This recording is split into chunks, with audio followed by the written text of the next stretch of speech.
The UFC middleweight division has been considered to be one of the weakest in the UFC, especially at the time when Izzy was champion, because we have a great striker who seems to have no offensive grappling ability, yet he still managed to rack up 7 title wins, 8 if you're including his interim title fight against Kelvin Gastelum. But to say Izzy has zero wrestling is an understatement. MMA is about taking the path of least resistance to guarantee victory, as Khamzat with his wrestling, Trickus with his Looney Tunes ab fighting style, and Izzy with his kickboxing. He's 75-5 as a kickboxer, and with such little experience in wrestling and BJJ, I don't see why he should keep things on the ground. Did you know that the tallest man that ever lived was Robert Wadlow, standing at 8 feet 11 inches? So by that logic, anyone who's under that height should subscribe to this channel, right? Thanks. People can say what they want about Izzy's wrestling, but one thing you can't take away from the man is his good takedown defense. Yes, he didn't face that many good grapplers, but the times when we did see him in danger, he did perform very well. In his fight against Marvin Vettori, Marvin had him in full guard, and Izzy managed to escape using the cage. In Robert Whittaker's second fight with Izzy, he managed to take down Izzy, but he didn't really do anything significant with it. If anything, I would say Izzy's takedown defense was much better than that of Trickus when Trickus got to face Robert. It might have to do with the fact that Robert was a much more improved version when he faced Trickus, which is a fair argument to make. So it's fair to say that Izzy hasn't faced any good grappler outside of Trickus. I would argue Imavov is a very good grappler because he did do well against Brendan Allen, outstriking him and outgrappling him. Brendan Allen may not be the greatest middleweight, but it is impressive to outgrapple someone like him when you could have just kept things on the feet. Against Izzy, Imavov wasn't really able to implement his clinch game the way he did against Joaquin Buckley and Brendan Allen. Izzy was able to keep him on the outside and land low kicks and jabs, just enough to win on points. This doesn't necessarily mean Imavov isn't a good grappler. I think it's just a testament of Izzy's good takedown defense. The middleweight division is currently at a point where we can't complain about its lack of grapplers. We have Reiner the Ritter, who just found his way into the top 15 after a rear naked choke and arm triangle win over Kevin Holland and GM3 respectively. He has some pretty high level BJJ, and when you look at his striking, it kind of reminds you of Drickus. If Drickus kept all his goofiness and reduced his effectiveness a notch. But make no mistake, it is somewhat effective. I notice how he's very good at pressuring his opponents and negating their striking. Kevin Holland is a pretty decent striker, he just doesn't do too well against the middleweights because they're way too big for him. He's powerful and has a long reach that allows him to land very lethal straight punches on his opponents. He knocked out Joaquin Buckley with his right hand, and Jack Della Maddalena was having a lot of trouble covering distance when they fought. RDR completely negated Kevin's striking and took him down immediately.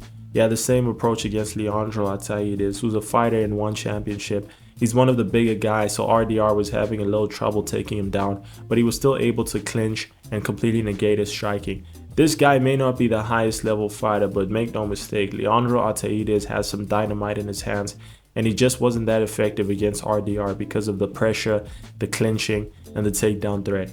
We also have Anthony Fluffy Hernandez, who just came off a unanimous decision win over Brendan Allen.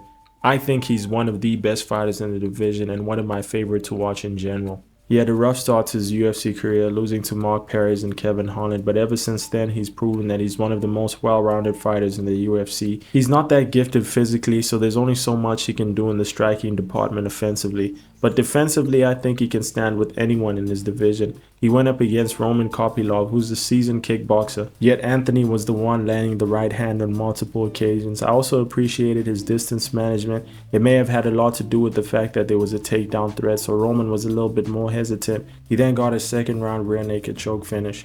What I appreciate so much about Anthony Hernandez is that he doesn't only wrestle, he has great submissions. And I'm not necessarily impressed by the submissions, but rather who he's doing it to. Rodolfo Vieira is one of the most decorated BJJ practitioners the middleweight division has ever seen, yet Anthony submitted him via arm and guillotine. Rodolfo might have been fatigued, but I still think it takes a lot of guts to actively grapple with such a high-level BJJ practitioner. His ground and pound is some of the most vicious I've ever seen in the UFC, which is pretty impressive to do at the highest level. In his fights against Edmund Shabazian and Michel Pereira, it was pretty much the same thing. He would chain wrestle them, land ground and pound, and attempt a few submissions. And most, if not all, of the guys he goes up against are bigger and stronger than him. Michel Pereira is a great example of that because in the first round he was defending the takedowns very well, not because of skill but rather brute strength. Then eventually he got fatigued and couldn't handle the chain wrestling of Anthony Hernandez. Lastly, we have the uncrowned middleweight champ Khamzat Chimaev. A lot of people are saying Dricus is going to win via plot armor, and while I do like the memes and think Dricus actually has a solid chance at winning, it's just inconsistent with the data that we've been given. Khamzat is a more ferocious version of Anthony Hernandez. The key difference would be the striking. I think Anthony Hernandez is a much more technical striker than Khamzat, but when it comes to wrestling, Khamzat is more explosive, strong, and ferocious. If I have to pick someone who has the best takedowns in UFC history, I have to say it's Khamzat. Some people might argue it's Khabib. While I do think he's up there, I think one key difference is Khabib needs to take down his opponents against the cage. Khamzat can shoot out in the open and score a takedown, and he times them so perfectly that he doesn't really have to feint to set them up. At the highest level of MMA, it's wise for fighters to set up their takedowns with strikes to overload the nervous systems of their opponents, but Khamzat's takedowns are so fast that he doesn't really need to do any of that. In his fight against Robert Whittaker, the only feint he did was a level change, and then he shot for the takedown. You could see that Robert knew the takedown was coming, but he couldn't do anything about it. Could he land a flying knee? No, because Khamzat was 2 inches above the ground. His ground and pound is so lovely to watch. He lands quite a number of strikes on his opponents, and he's won every single one of his scrambles he's ever had in and outside of the UFC because of his understanding of positioning. I don't think there's been any fighter in the UFC that has a better understanding of positioning than Khamzat. Some might argue Khabib, but look who has more finishes on their resume. You might argue that Khabib has a better resume, which is a fair argument, but Khabib never faced any good grapplers, whereas Khamzat went up against Kamaru Usman, who Khabib was afraid of, understandably so because he is the smaller guy. But Khamzat dominated Usman. Some people say it was a close fight and could have went to Usman, but I disagree because the first round was 10-8 and the last round went to Khamzat. I do think there's a high chance Kamaru won the second round though, and that was impressive going up against a young and hungry Khamzat. I think it's pretty hard to claim that the middleweight division doesn't have good grapplers right now, but I think we should shift our focus to the light heavyweight division because outside of Magomed Ankalaev, I don't think there's any good grappler there. Anyway, I hope you guys enjoy the video. Don't forget to like and subscribe. Thanks.